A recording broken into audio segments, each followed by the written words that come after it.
صحیح بخاری کی حدیث نمبر 552۔ رسول اللہ صلی اللہ علیہ وآلہ وسلم نے فرمایا، جس کی نماز عصر چھوٹ گئی گویا اس کا گھر اور مال سب لٹ گیا۔ امام بخاری رحمۃ اللہ علیہ نے فرمایا کہ سورۃ محمد میں جو یترکم کا لفظ آیا ہے وہ وتر سے نکالا گیا ہے۔ وتر کہتے ہیں کسی شخص کا کوئی آدمی مار ڈالنا یا اس کا مال چھین لینا۔ صحیح بخاری کی حدیث نمبر 553۔ ہم بریدہ رضی اللہ عنہا کے ساتھ ایک سفر جنگ میں تھے۔ ابر و بارش کا دن تھا۔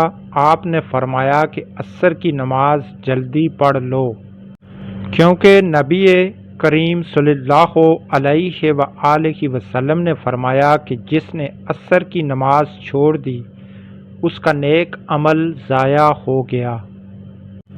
ایک اور حدیث میں نبی کریم صلی اللہ علیہ وآلہ وسلم نے فرمایا، جس کی عصر کی نماز چھٹ گئی سمجھو اس کا سب کچھ لٹ گیا، یعنی کہ گھر بار مال و دولت وغیرہ۔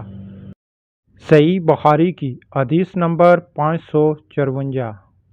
ہم نبی صلی اللہ علیہ وآلہ وسلم کی خدمت میں موجود تھے۔ آپ صلی اللہ علیہ وآلہ وسلم نے چاند پر ایک نظر ڈالی، پھر فرمایا کہ تم اپنے رب کو آخرت میں اسی طرح دیکھو گے جیسا اس چاند کو اب دیکھ رہے ہو۔ اس کے دیکھنے میں تم کو کوئی زحمت بھی نہیں ہوگی۔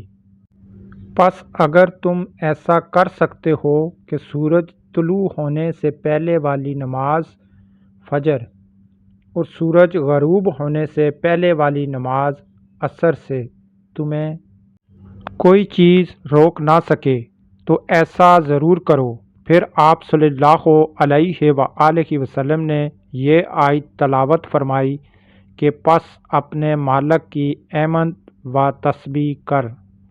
سورج طلوع ہونے اور غروب ہونے سے پہلے اسماعیل راوی حدیث نے کہا کہ عصر اور فجر کی نمازیں تم سے چھوٹنے نہ پائیں، ان کا ہمیشہ خاص طور پر دھیان رکھو۔